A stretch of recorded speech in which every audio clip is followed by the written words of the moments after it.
사업가 한 사람이 있었습니다. 성공했기 때문에 이 사업가가 성공의 비결을 강연을 하게 됐는데 그 강연장에 굉장히 많은 사람들이 인산인해로 몰려들었어요. 어떻게 하면 그렇게 성공할 수 있을까?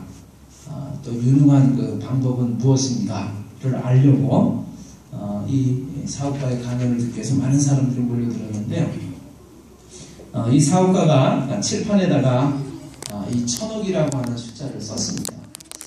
제가 사업에 성공하고 나서 지금 소유하고 있는 재산이 한 1000억 정도 됩니다. 이렇게 얘기를 했어요. 사람들이 와 하는 소리를 했어요.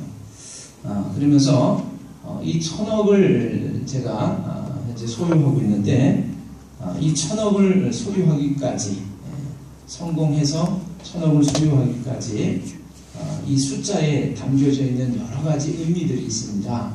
그래서 마지막 동그라미를 얘기하면 열정입니다. 이렇게 얘기를 했어요.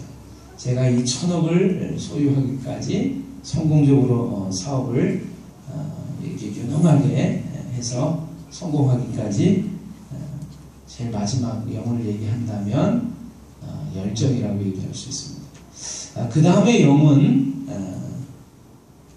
지식이라고 얘기할 수 있습니다. 완벽하게 준비를 하고 달려가기 위한 그 지식이라고 얘기할 수 있습니다. 그 다음에 영은 행운이라고 말할 수 있습니다. 행운. 이러면서 이 1000억이라고 하는 숫자에 담겨져 있는 하나하나의 의미를 얘기를 했어요. 그러면서 여러분 그런데 이 많은 이 1000억을 이루기까지, 이 성공하기까지 이 수많은 원인들, 요인들이 있는데 그거를 다 얘기하고 싶지만 그걸 빼고 하나만 얘기를 하고 싶습니다. 무슨 얘기를 하냐면 여러분 1000억 앞에 있는 맨 앞에 있는 1이라는 숫자입니다. 1이라는 숫자. 여러분도 한번 1이라는 숫자를 한번 봐보세요. 1이라는 숫자는 도대체 뭘까요? 나머지 0도 열정이니 지식이니 행운이니 그쵸? 굉장히 여러 가지가 원인이 있었을 거예요. 그런데 이런 모든 것들을 다 뛰어넘어서 1이라고 하는 숫자. 그래서 이걸 설명을 하는데 이 젊은 강연자가 이렇게 얘기를 했습니다. 이 1이 없으면 수없이 많은 0이 그 뒤에 붙는다고 하더라도 전혀 소용이 없습니다. 여러분 1이 뭘 것 같아요? 1이 뭘 것 같으세요? 자, 열정, 지식, 행운, 또 놀라운 계획, 그쵸? 여러 가지가 있겠죠. 또 동료도 있겠죠. 부하 직원도 있겠죠. 1을 딱 설명을 했어요. 뭐라고 얘기했냐면 1은 건강입니다. 이렇게 얘기했어요. 건강이 없이는 1은 건강입니다. 1은 생명입니다. 건강과 생명이 없이는 그 수없이 많은 0이 존재한다고 하더라도 그 모든 것들은 다 제로로 돌아갈 수밖에 없다는 것이죠. 제가 그 이야기를 들으면서 정말 그렇다 그런 생각을 했어요. 건강만큼 중요한 것이 없다. 그 어떤 것들이 소중하다고 해도 건강을 뛰어넘어서 앞설 수는 없다. 그런 생각을 했습니다. 스펄전이라고 하는 목사님은요 너무나 설교를 많이 했대요. 새벽부터 해서 하루에도 수십 번씩 설교를 할 때가 많았답니다. 그래서 그의 생애 동안에 아무튼 수십만 번, 수백만 번의 설교를 했대요. 그래서 이 스펄전 목사님의 건강을 염려한 친구가 그렇게 얘기를 했답니다. 하나님의 말씀을 좀 덜 전하면서 건강을 좀 돌보면 좋겠다. 그랬더니 이 목사님이 뭐라고 얘기를 하셨냐면 나는 녹슬기보다는 닳아져서 없어지는 것을 택하고 싶다네. 이렇게 얘기를 했어요. 이 스펄전 목사님도 참 대단한 분이에요. 그냥 움키고 이렇게 있기보다는 아까워서 그래서 그냥 녹슬어 가기보다는 닳아서 없어지는 것을 나는 원한다. 이렇게 얘기를 했습니다. 제가 며칠 전에 제 나이를 좀 생각해 봤어요. 제가 이제 50 중반을 들어가고 있는데 제가 앞으로 얼마나 더 목사로서의 삶을 살 수 있을까 생각을 해보니까 길어야 한 15년 정도 목사의 삶을 달려갈 수 있겠다, 그런 생각을 했습니다. 그 이후에는 저도 은퇴를 해야 되니까요. 근데 15년을 또 열심히 다 달려갈 수 있냐면 다 달려갈 수가 없어요. 아마 여러분하고 열정적으로 달려갈 수 있는 시간은 앞으로 한 남은 시간이 10년 정도라는 생각을 해보고 있습니다. 근데 그 10년도 하나님께서 허락해 주셔야만 그 10년이 주어질 수 있는 것이죠. 벌써 한 1년이 흘러간 것 같습니다. 1년 전에 저희 청주 지방에 이제 지윌시티라고 하는 그 아파트가 있죠. 그 옆에 넓은 땅을 사가지고 교회를 아주 크게 멋지게 지은 목사님이 있었어요. 이 목사님이 그래서 교회를 아주 멋지게 잘 짓고 교회를 성장시키고 발전시켜서 수많은 사람들이 그 교회로 몰려오는 꿈을 가지고 있었습니다. 많은 사람들이 교회가 참 좋은 위치에 건축을 했다, 지었다, 너무 좋은 환경과 조건 속에 있다. 목사님의 나이는 50이 채 안 됐었어요. 그래서 굉장히 부러운 눈으로 바라보면서 야, 저 교회가 어떻게 될까 하고 생각을 하고 있었습니다. 근데 그 목사님이 갑자기 심장마비로 49의 나이로 돌아가셨어요. 제가 그분 생각이 났는데 제가 10년이 남았는지 15년이 남았는지 또는 20년이 남았는지 제가 알 수가 없어요. 하나님께서 그 시간을 온전히 허락해 주셔야 그 시간이 저에게 주어질 따름이지 제가 원한다라고 해서 그 시간이 주어지는 것은 아닙니다. 제가 이제 그 건강관리 때문에 이제 여러분 아시는 것처럼 눈이 이제 좋지 않으니까 눈을 회복하기 위해서 여러 이제 치료의 방법을 사용을 했습니다. 줄기세포 치료라고 하는 것을 최종적으로 제가 하면서 기대를 많이 했었어요. 근데 제 소원대로, 제 바람대로 되어지지는 않았습니다.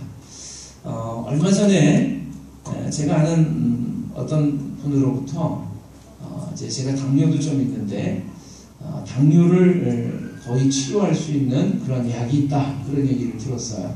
그게 뭐냐면 이제 아연이 첨부된 그 약인데 그것을 먹으면 당뇨를 이제는 근본적인 원인부터 치료할 수 있다. 그래서 자기가 먹었는데 너무 좋다는 거예요. 그래서 제가 그 약을 권유를 받고 먹으면서 어떤 생각을 했냐면 야, 다른 건 몰라도 당뇨 혈압은 이제 고치는 시대가 왔구나. 근데 제가 이제 그런 생각을 하다 보니까 이제 그분 얘기가 그래요. 뭐 음식을 별로 조절 안 하고 운동도 별로 안 하고 그 약을 먹었는데도 당 수치가 거의 정상적인 거에 가깝게 나온다는 거예요. 그리고 사실은 이제 이 당뇨는요, 혈당 수치가 있지만 혈당 수치보다도 더 정확한 것이 뭐냐면 3개월, 6개월 동안의 시간을 지내 가지고 피를 뽑아서 검사를 해보면 당화혈색소라고 하는 검사를 하게 됩니다. 그것은 당분이 얼마나 이 피 속에 녹아서 이 혈소판이라든가 이런 데 붙어 있느냐를 측정하는 검사인데요. 그러니까 혈당 검사보다도 더 정확한 검사가 당화혈색소 검사예요. 피 검사를 통해서. 그래서 이제 아무튼 당화혈색소도 좋아졌다라고 하는 거예요. 보통은 6 정도가 돼야 정상입니다. 6 정도가 돼야. 그런데 저 같은 경우는 이제 7, 8 막 이렇게 넘어가거든요. 그래서 제가 이제 약을 먹으면서 어떤 생각이냐면 그래 이제 당화혈색소도 정상이 될 거야. 그러면 건강하게 오랜 시간을 내가 하나님 위해서 시간을 드릴 수 있어. 근데 말이죠. 제가 얼마 전에 이제 피 검사를 했어요. 당화혈색소 검사를 했는데 제가 기대를 했죠. 못해도 6은 아니더라도 한 7까지는 되지 않겠어? 근데 의사 선생님이 저랑 통화를 딱 하면서 뭐라고 그러냐면 큰일 났습니다. 그래서 뭐가 큰일입니까? 그랬더니 아니 어쩌자고 이렇게 건강관리를 제대로 안 했습니까? 왜 그랬습니까? 그랬더니 선생님이 그러시는 거예요. 당화혈색소가 8.9가 나온다. 예? 8.9요? 그러면서 하시는 얘기가 이렇게 당화혈색소가 높으면 건강관리를, 혈당관리를 잘 못하는 거기 때문에 이 당뇨에 대한 합병증이 생기고, 그 합병증의 제일 무서운 것 중에 하나는 중풍이라는 거예요. 그래서 풍으로 100% 쏘여줍니다. 이렇게 얘기를 하는 거예요. 그래서 제가 어떤 마음이 들었을까요? 나는 건강할 수 있어요. 좋은 약도 있고, 또 운동을 안 해도 밥 먹는 거에 대해서 음식 관리를 잘 안 해도 이렇게 잘 유지될 수 있어. 뭐 이런 생각을 했는데, 약이 어떻게 해요? 전혀 듣지 않은 거죠. 제가 그 순간 깨달은 것이 뭐냐면, 내가 교만했었구나. 그런 생각을 했습니다. 내가 자만했었구나. 그런 생각을 했어요. 여러분, 매일매일의 삶 속에서 우리가 노력하고 수고하고 성실하게 살아가는 것이 필요합니다. 어느 날 한시에 갑자기 짠 하고 좋아질 수가 없어요. 약 먹으면 짠 하고 좋아질 수가 없어요. 제가 그래서 딱 어떤 생각했냐면, 이제 겨울에 너무 추우니까 제가 운동을 멈췄어요. 백화산을 이렇게 오르락 내리락 하는 걸 멈추고, 또 좀 많이 걸어 다니는 거를 게을리했어요. 그냥 책 보고 편안하게 이렇게 앉아있는 시간을 즐겼어요. 그러니까 어떤 거예요? 하나님 앞에 제가 아무리 가장 좋은 것을 드리고 싶어도 건강을 잃으면 모든 것들을 다 잃을 수밖에 없죠. 여러분들도 마찬가지입니다. 아무리 영이 많아도 일이 없으면 다 제로가 되는 거죠. 여러분, 건강을 위해서, 여러분의 생명을 위해서 성실하게 매일의 삶 속에서 한 발자국 한 발자국 그렇게 내딛으시는 여러분들이 되시기를 주님의 이름으로 축원드립니다. 제가 선친께서 돌아가신 저희 아버님께서 혈압으로 이렇게 뇌출혈로 돌아가셨는데요. 갑작스럽게 돌아가셨어요. 그래서 정신없이 이제 장례를 치르고 이제 한 주일이 지났었던 시간입니다. 저희 아버님의 아주 절친한 친구분이 저희 집을 찾아왔어요. 그래서 제가 지금 문을 열어보니까 아버님 친구분이에요. 그러면서 저희 이제 그 친구분이 뭐라고 그러냐면, 야, 네 아버지 계시냐? 그러시는 거예요. 그래서 제가 이제 저희 아버님 이름이 병자 규자인데, 야, 병규 있냐? 그러시는 거예요. 그래서 제가 뭐라고 말씀드렸냐면, 저희 아버님 지난주에 돌아가셨습니다. 그랬어요. 그랬더니 저희 아버님 친구분이 굉장히 충격을 받으셨어요. 왜냐하면 이 아버님 친구분이 일본을 한 달 정도 여행을 하고 오신 거예요. 일이 있어가지고. 그래서 이제 친구가 어떤 사건이 생겼는지, 돌아갔는지 죽었는지 살았는지 그런 소식을 전혀 접하지 못하다가 한 달 만에 이제 일본에서 돌아와서 오랜만에 이제 친구를 찾아온 거죠. 그래서 그 친구가 있나 하고 이제 문을 두드리면서 아무개 있나 하고 찾아온 건데, 아들인 제가 이제 나가서 아버님 지난 주간에 갑작스럽게 돌아가셨습니다. 그러니까 말씀을 못 하시는 거예요. 이분이 뭐라고 그러더니 한참을 그렇게 서 계시다가 또 우시다가 그러더니 이제 황망한 발걸음을 돌리셨어요. 제가 며칠 전에 그래서 그 생각이 이렇게 나더라고요. 우리의 생명이 그냥 안개와 같은데, 사실은 내가 얼마나 더 산다라고 하는 것을 자신할 수가 없는데, 우리가 자꾸 1년 후의 계획, 2년 후의 계획, 10년 후의 계획, 20년 후의 계획은 세우죠. 근데 매일매일의 삶 속에서 오늘이 마지막이라고 생각하고 최선을 다한 삶, 성실한 삶, 이런 것들을 우리가 잘 못한다 하는 생각이 들었어요. 그래서 오늘 여러분한테 제가 이 말씀 드리는 것은, 저는 다시금 그런 생각을 했어요. 하나님이 또 한 번 우리에게 기회를 주신 것이다. 여러분, 오늘이라고 하는 시간이 우리에게 주어진 것은 하나님께서 다시 한 번의 기회를 우리에게 허락하셨다는 것을 여러분 믿으셔야 돼요. 하나님은 나에게 놀라운 계획을 갖고 계시기 때문에, 나에게 하나님께서 깊은 사랑의 마음을 갖고 계시기 때문에 또 하루라는 시간, 나머지 생명의 시간을 우리에게 허락해 주셔서 살아가게 하시고 계시는 것이다. 그렇다면 여러분, 오늘 내가 뭔가를 가지고 있다고, 뭔가 능력이 많다고, 내가 잘생겼다고, 이런 걸 가지고 우리가 교만하고 자만하고 뻐기면서 그렇게 살 수가 없죠. 그냥 겸손한 마음으로, 어떻게 해요? 겸허한 마음으로, 하나님, 오늘도 제게 주신 이 시간 속에서 하나님의 뜻을 제가 잘 깨달아서 행할 수 있도록 하나님 도와주십시오.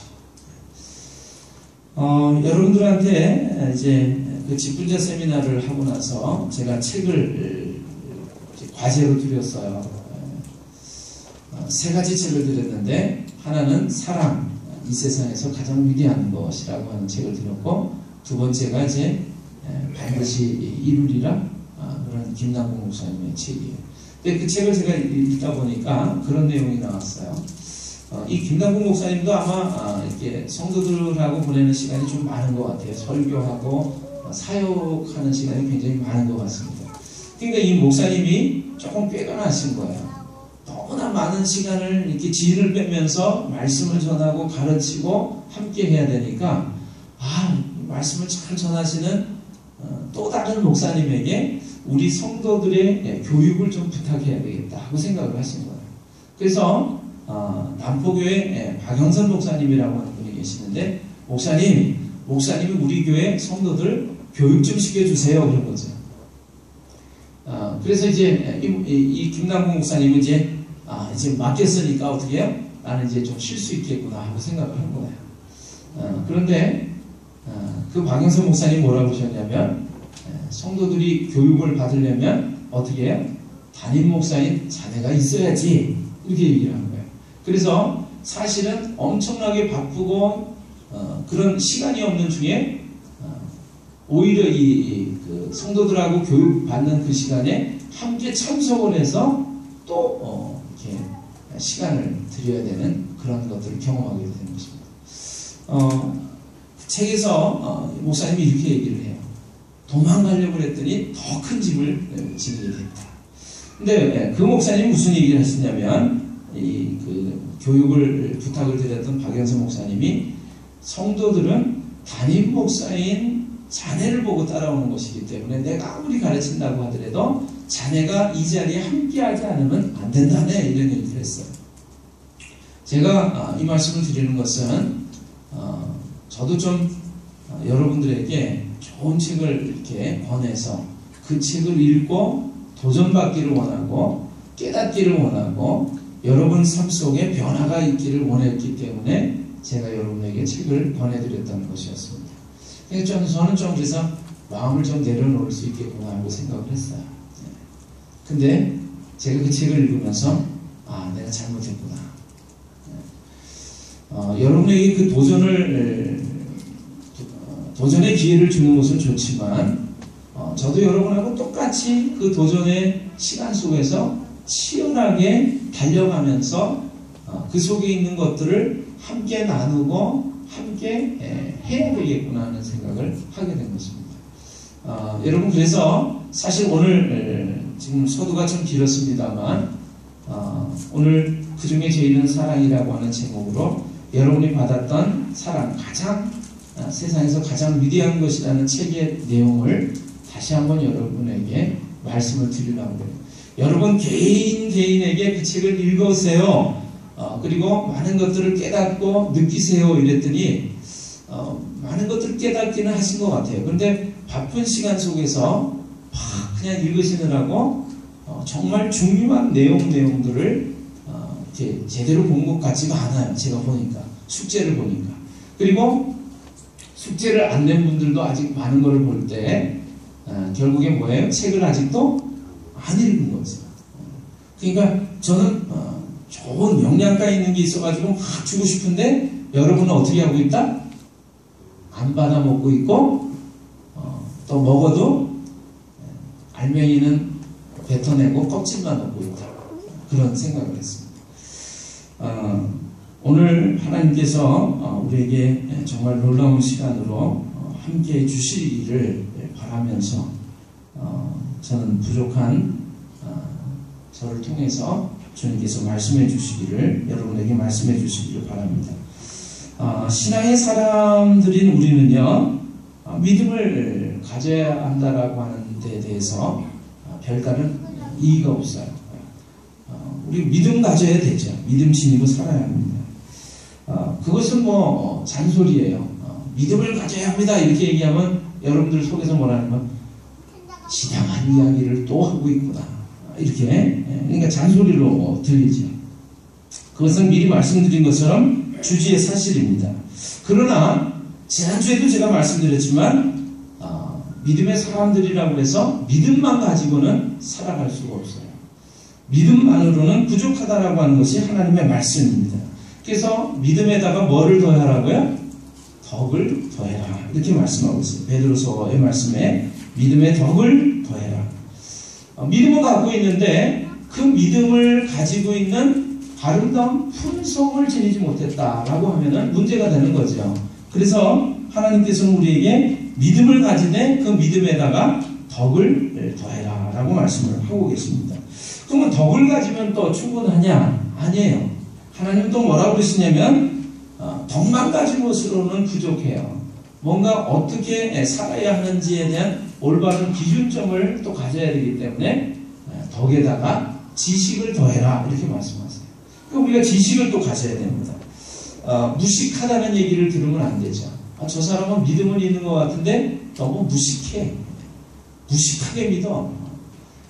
하나님의 말씀을 제대로 알아서 하나님의 말씀대로 살아야 하는데 그런 지식이 없이는 우리의 믿음은 헛것이 될 수가 있습니다. 그래서 믿음의 덕에 지식을 더해라, 이렇게 말씀하세요. 그런데 하나님은 또 거기서 멈추지 않고 이번에는 지식이 있으면 어떻게 해요? 교만해질 수가 있어요. 나 이만큼 알아. 그러니까 어떻게 해요? 교만하지 말고 어떻게 해요? 절제를 좀 할 줄 알아야 돼. 그래서 절제를 더해라 라고 말씀하십니다. 그럼 절제하는 것이 있으면 그것으로 끝나느냐면 그렇지 않아요.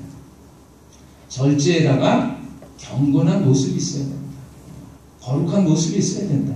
그래서 절제에다가 경건을 더해라. 경건한 모습이 있으면 이제 다 되는 것이냐면 그렇지가 않아요. 남을 섬기고 사랑할 수 있는 그런 따뜻한 마음이 있어야 돼요.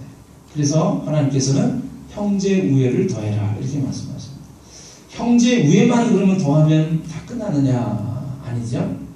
마지막으로 가장 온전하게 매는 띠인 사랑을 더해라, 이렇게 말씀하세요. 이것이 지난 주간에 여러분과 함께 나누기를 원했던 말씀이었습니다.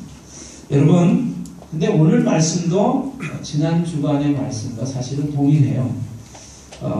사실 제가 이렇게 말씀을 전하고 있습니다만 여러분, 제가 저의 어떤 장점, 특징 이런 것들을 가지고 있을 때 그것을 얘기할 때는 제 눈이 반짝반짝 빛나면서 용기가 생기고 기운이 나요. 근데 제가 잘하지 못하는 거 있죠? 제 단점, 부족한 점 이런 걸 가지고 뭔가 얘기를 하려고 그러면 저는 자신이 없어집니다. 여러분도 그렇지 않습니까? 여러분이 장점으로 가지고 있는 것, 여러분이 특징으로 갖고 있는 것, 여러분이 누구보다도 잘 알고 잘 할 수 있는 것, 그 이야기를 할 때는 굉장히 힘이 나는 거죠. 그런 점에서 보면 우리가 하나님 말씀을 이렇게 보면 이 사도 바울이 고린도전서를 쓸 때 가장 아름답다라고 하는 사랑장, 고린도전서 13장을 쓸 때 보면 이제 사랑을 쭉 얘기를 하고 있잖아요. 그럼 우리가 이제 생각할 수 있어요. 사랑이 그러면 이 사도 바울의 굉장한 장점인가 보다, 가지고 있는 제일 잘 알고 잘 하는 것인가 보다라고 우리가 생각할 수가 있습니다. 그런데 성경을 쭉 읽어보면 사도 바울의 장점, 특징, 잘 할 수 있는 것이 사랑이라고 하는 것에는 우리가 이의를 제기할 수밖에 없어요. 왜냐하면 사도 바울은요, 사랑이 장점인 사람이 아니에요. 사도 바울은 성질, 기질적인 면에서 본다면 우울질적인 사람입니다. 우울질의 사람들은 어떤 사람이냐면 완벽을 추구하는 사람들이에요. 그래서 성경을 보면 사도 바울은 뭐라고 얘기를 했냐면 나는 율법의 의로는 흠이 없는 자다 이렇게 얘기를 해요. 여러분 하나님의 말씀대로 살아가는데 하나도 틀림없이 완벽하게 살아간다는 것 그거는 거의 불가능에 가까운 일입니다. 그런데 사도 바울은 내가 하나님의 말씀을 지켜 사는 삶에 있어서 아주 흠이 없는 사람이다. 이렇게 얘기할 수 있는 사람이었어요.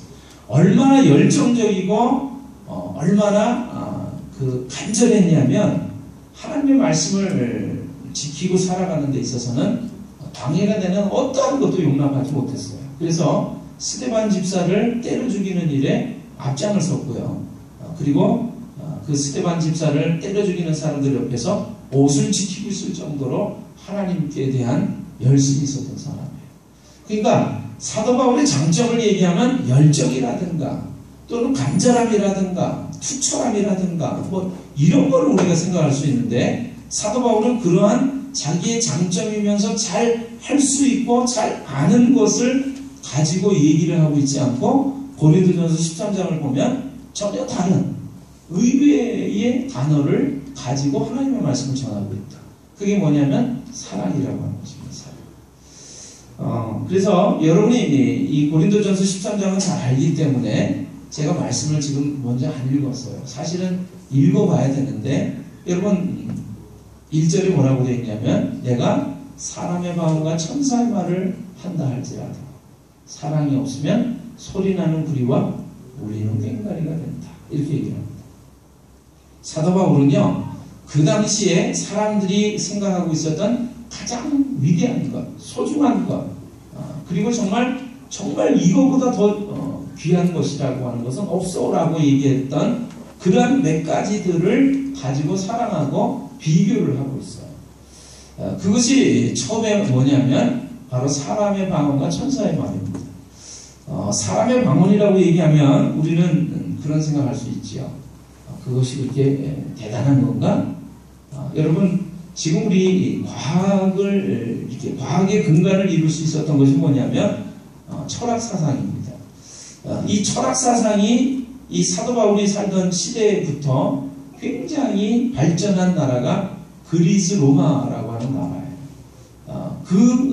그리스 로마가 세계를 다 통치하면서 그 사상을 가지고 있었어요. 근데 그 철학 사상의 근간이 뭐냐면 웅변입니다.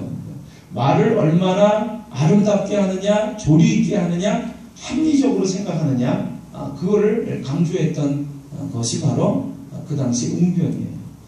지금까지도 웅변이 계속 이어올 수 있는 것은 많은 사람들을 대해서 그 사람들을 설득하고 이해시키고 할 수 있는 그 말, 아주 아름다운 말을 하는데 아주 중요하다라고 하는 것이죠. 그래서 그 당시 사람들은 이 말하는 거에 대해서 굉장히 위대하게 생각을 했습니다. 근데 그 말하는 것 중에서도 어떤 말이에요? 방언이에요.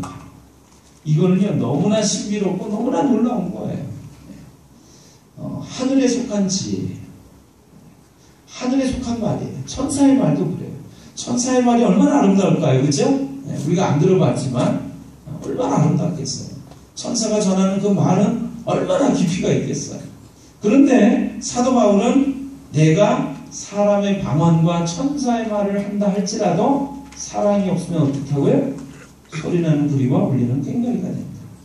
여러분 사랑이 없는 말의 공허함, 사랑이 없는 말의 그 지겹고 듣기 싫고 불쾌하게 만들고 힘들게 만드는 그런 것들을 우리가 많이 겪어봤을 거예요.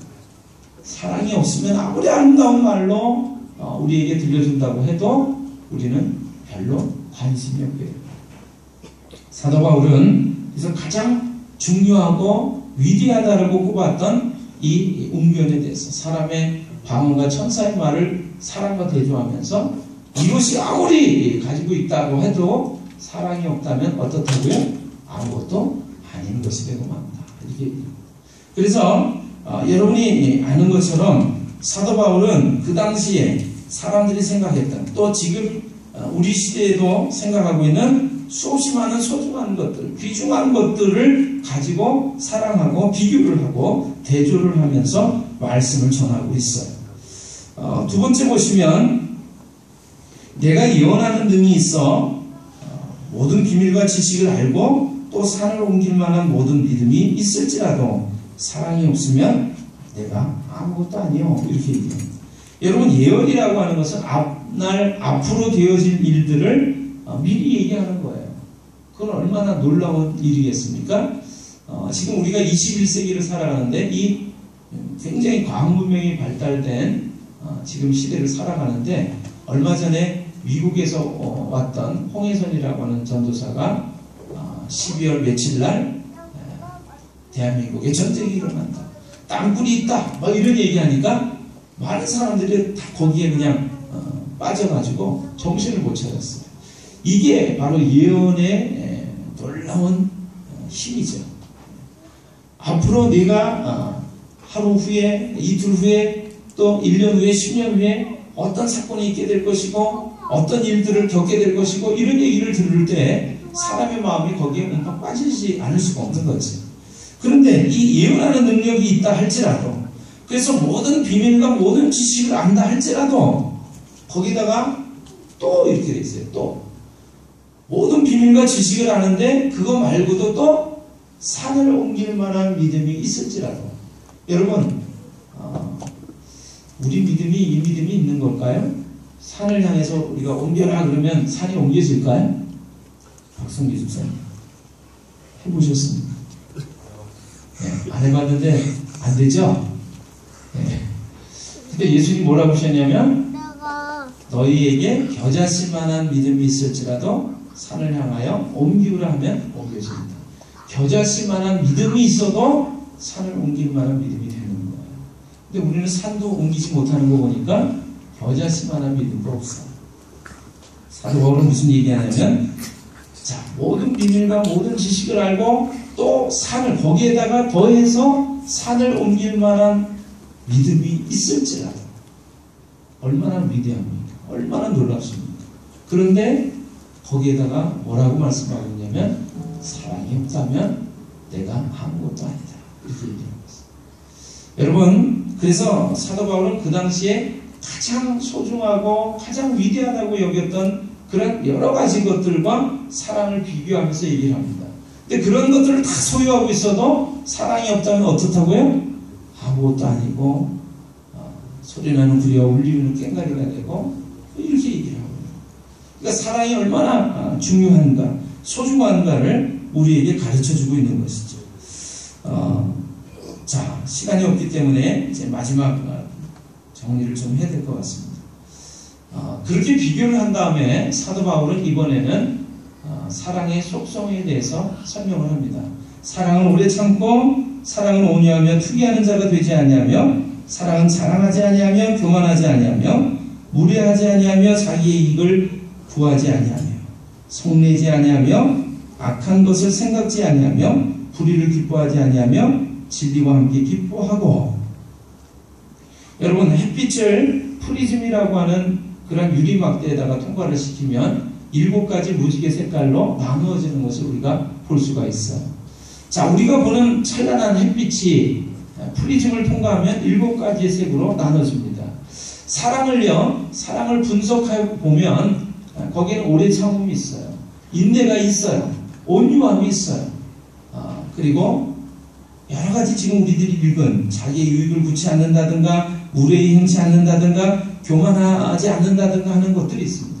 이 모든 모습들은 다 사랑의 한 모습들입니다. 조각들입니다. 그러니까 이런 것들을 모아놓으면 하나의 완전한 사랑이 완성이 되는 것이죠.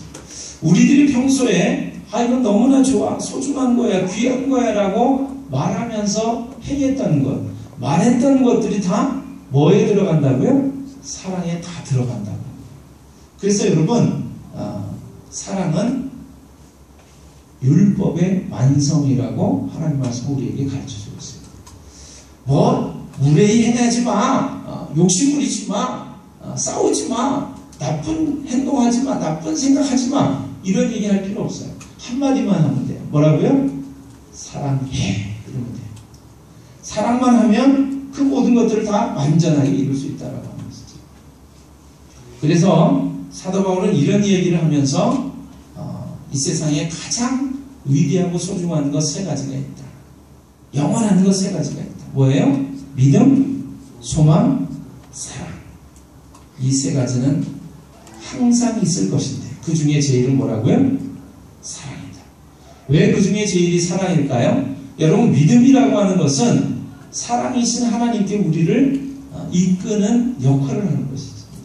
그러니까 우리가 하나님을 만난다면 믿음은 더 이상 그 놀라운 능력을 계속해서 가지고 갈 수가 없죠. 왜냐하면 믿음을 가질 때 우리가 살아계신 하나님을 알 수 있고 또 가까이 갈 수 있기 때문에 그렇습니다. 그리고 살아계신 하나님을 우리가 만난다라고 하는 놀라운 꿈이 소망이에요. 소망. 그런데 그 소망은 하나님을 만나면 어떻게 해요? 소망이 이루어지는 거잖아요. 그래서 사도 바울은 믿음과 소망도 영원한 것이지만 그 중에 제일은 사랑이라고 말을 해주고 있는 것입니다. 여러분, 제가 아까 말씀드렸는데 오늘 우리가 하나님을 예수님을 믿으면서 살아가는 이 삶을 산다라고 할 때 가장 우리가 소중히 여기면서 가장 우선적으로 해야 될 모습이 뭐냐면 바로 사랑의 모습이라고 하는 것입니다. 여러분, 우리가 다 아멘 했으면 참 좋겠어요. 다른 어떤 거 생각하지 말고 사랑만 우리가 쫓아가면 하나님이 말씀하시는 이 모든 것들을 다 무의식 중에, 은연 중에 다 이루게 된다는 사실을 믿으시길 바랍니다. 그래서 오늘 여러분 마음의 결단을 하세요. 주님, 제가 사랑의 사람으로 살아가기를 원합니다. 천사의 말을 하는 것, 사람의 방언하는 것, 모든 비밀과 모든 지식을 아는 것, 산을 옮길 만한 믿음을 가지는 것, 그 모든 것도 다 소중하지만 그러나 먼저 사랑의 사람이 되기를 제가 원합니다. 아멘. 그러면 여러분이 지식도 갖게 될 것이고 덕도 가지게 될 것이고 경건함도 가지게 될 것이고 절제도 갖게 될 것이고 형제 우애와 온전한 사랑을 가지게 될 줄 믿습니다. 아멘. 그렇게 살아가시는 여러분 모두가 되시기를 주님의 이름으로 축원합니다. 아멘. 기도하겠습니다.